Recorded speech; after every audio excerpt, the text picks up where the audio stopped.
Trump and Putin's short chat G20 meeting will achieve nothing. The meeting between President Trump and Vladimir Putin is too short to achieve any significant results for the two nations, a U.S. political columnist and Newsnight guest has claimed.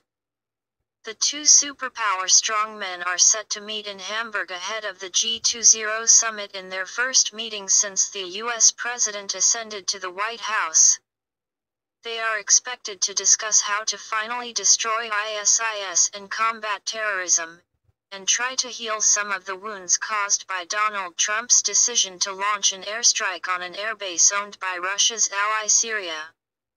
The two are also increasingly caught up in crisis on the Korean Peninsula, where friend of Russia Kim Jong-un has developed an intercontinental ballistic missile capable of striking the east coast of the U.S.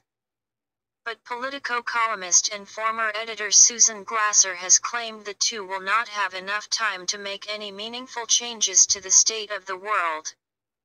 Asked about the potential positive outcomes of the meeting by Newsnight host James O'Brien, MRS Glasser was pessimistic. She said, "I would caution people against thinking that this is this definitive moment of confrontation where we're going to find out once and for all just what is the deal between Donald Trump and Vladimir Putin or even find out what U.S. policy is. We've just heard that there's only going to be Donald Trump, Rex Tillerson, and their translators in the meeting with Sergei Lavrov, the foreign minister, and President Putin himself. It's going to be an hour or less. Once you add the translation in, it amounts to more or less a short chat between two countries, so even if they are talking, as has been reported, about new moves to cooperate in Syria on anti-terrorism, can you imagine any significant arrangement being agreed to in half an hour or 45 minutes of conversation between these two?" The Politico columnist tweeted just moments before the two presidents would have no time to get into a fully fledged conversation, and the hopes and fears surrounding the meeting was a lot of hype for what amounts to a short chat.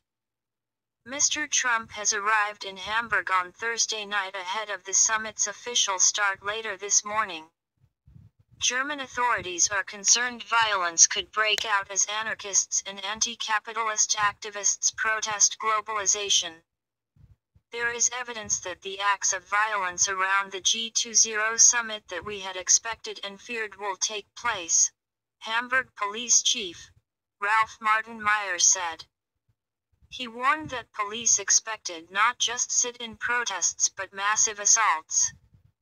In the days leading up to the summit, officers have seized knives, baseball bats, and containers thought to be filled with flammable liquid. Police have warned that protesters could be hoarding weapons at secret locations.